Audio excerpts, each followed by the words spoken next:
M L Agarwal class 8th का exercise 12.1 का question number 6 का पहला क्वेश्चन है n-n-1/2 इक्वल टू 1-n-2/3 कैसे होगा देख। तो ये जो क्वेश्चन दिख रहा है इसमें सबसे पहले तो आप ब्रैकेट लगा लिया करिए बाइनोमियल जब भी दिखे, वरना सवाल गलत हो जाता है। अब इसको करते कैसे हैं, यहाँ पे डिनोमिनेटर 1 मान लिए, इक्वल टू के पहले अभी देखेंगे, पहले उधर को नहीं झाँकेंगे वरना कन्फ्यूज़न होगी। अभी फोकस यहीं पे रखेंगे, ठीक है, इक्वल टू के उधर नहीं।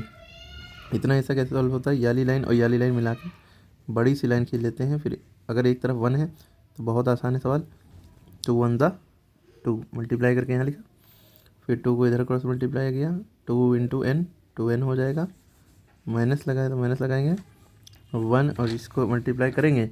लेकिन हमने कहा था ये जब भी इस तरह का सवाल हो, आप अगली लाइन में, हम तो क्वेश्चन में कर दे रहे हैं, आप अगली लाइन में पूरा उतारिएगा, यहाँ पे ब्रैकेट ज़रूर लगा लीजिएगा वरना सवाल गलत हो जाता है। बुक वालों को लगाना चाहिए, नहीं लगाते हैं कन्फ्यूज़ करने के लिए। अब ये -n 1 इसको 1 से इसको मल्टीप्लाई करेंगे, यही आएगा, या ऐसे कर लिए, 1 को इधर क्रॉस मल्टीप्लाई किए, आगे n-1 लिख दिए, ठीक है, ब्रैकेट में ऐसे ही लिख दिए, ब्रैकेट लगाना ज़रूरी है। अब यहाँ जैसे 2 और इंटू n मल्टीप्लाई, यहाँ पर मल्टीप्लाई का निशान छुपा हुआ है लेकिन लगाते नहीं है, डॉट 1 भी मल्टीप्लाई होता है और इसको आप 2 इंटू n भी लिख सकते हैं। अब जब 2 और n मल्टीप्लाई होता है तो 2n लिख लिया जाता है, लेकिन याद रखिएगा कभी भी 2 + n ऐड नहीं हो सकते, ये ऐसे ही लिखे जाएंगे, 2 + n ही लिखा जाएगा, या हम बहुत से बात इसको n+2 लिख सकते हैं, n पहले लिख लिए बस। लेकिन मल्टीप्लाई वाले में नंबर और वेरिएबल मल्टीप्लाई होकर ऐसे लिख लिए जाते हैं। क्लियर होगी बात। तो हम यहाँ पे थे, यहाँ तक समझ में आ गई बात। अब अगले स्टेप में हम क्या करेंगे, यहाँ पे 2n है और यहाँ -1 है, ब्रैकेट ऑन करेंगे, -1 इंटू n, 1 1 द n, लेकिन -n, फिर ये -1 into -1 minus plus 1 1 the 1 upon 2। अब देखिए 2n में से 1n गया तो 1n बचा, 1n के लिए 1 लिखते नहीं है, बस n लिख दिए, 2n में से 1n गया, n बचा, n+1 अपॉन 2, n+1 अपॉन 2। यहाँ तक समझ में आएगा। अब इसके बाद इधर आ जाते हैं, यहाँ भी इक्वल टू इधर, अब उधर फोकस नहीं करेंगे, इधर देखेंगे, यहाँ 1 छुपा है, याली लाइन और याली लाइन बड़ी सी खींच लेंगे, एक तरफ 1 है तो बड़ा आसान है, इन दोनों को आपस में मल्टीप्लाई करिए। ये एरो ना बनाइएगा, हम बना के दिखा रहे हैं, 3 1 द 3, ये भी एरो ना बनाइए क्रॉस मल्टीप्लाई वाला जो हम बना रहे हैं, ये नहीं बनाना है, आपको समझाने के लिए बता रहे हैं, 3 1 द 3। अब ये माइनस लगाया, हमने कहा था ब्रैकेट लगा लिएगा, अब ये 1 इधर मल्टीप्लाई होगा तो 1 यहाँ आ तो जाएगा, लेकिन ये n-2 ब्रैकेट में लिख लीजिएगा वरना गलत हो जाएगा सवाल। कोई भी बाइनोमियल हो, यानी 2 टर्म हो, बीच में प्लस माइनस हो, बाइनोमियल कहते हैं, ठीक है। तो ये नहीं करिएगा कि 3 में से 1 माइनस कर दिया, कभी भी ये ना करिएगा। जैसे यहाँ पे 2n में से 2n में से 1 माइनस किया, ऐसे नहीं, यहाँ पे दिख रहा है कि 3 में से 1 माइनस और 2 हो जाएगा, लेकिन नहीं करिएगा क्योंकि 1 मल्टीप्लाई में है इससे, और पहले बॉड मास के अकॉर्डिंग मल्टीप्लाई पहले किया जाता है ना, डिमास पढ़ा होगा, multiply add subtract divide multiply add subtract ना।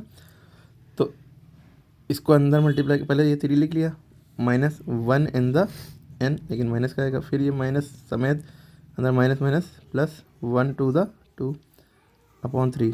अब जैसे ही ब्रैकेट जब ये मल्टीप्लाई हो जाता है नंबर तो ब्रैकेट खुल जाते हैं।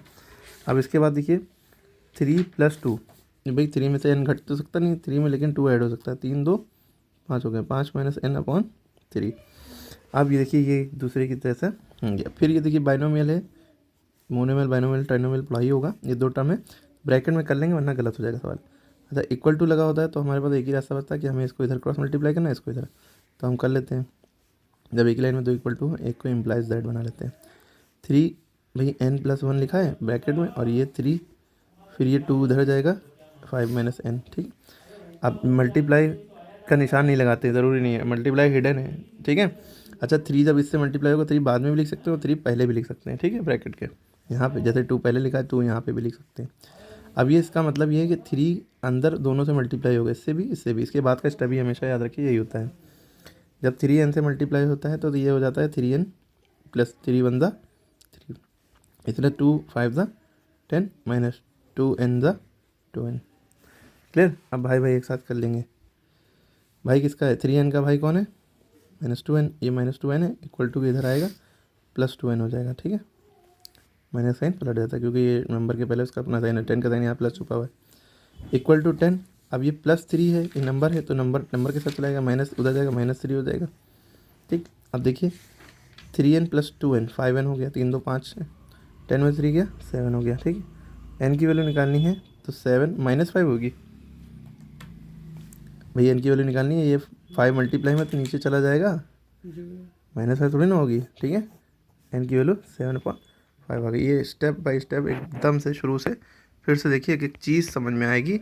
इसके बाद ये सवाल खुद से लगाइए, उसके बाद एक सवाल दे रहे हैं इसी के बिना पे, याला खुद से करके देखिए, वरना ऊपर के कोई भी कर लिए। कमेंट में आंसर बताइए कि आया नहीं आया, कॉन्फिडेंस बढ़ेगा।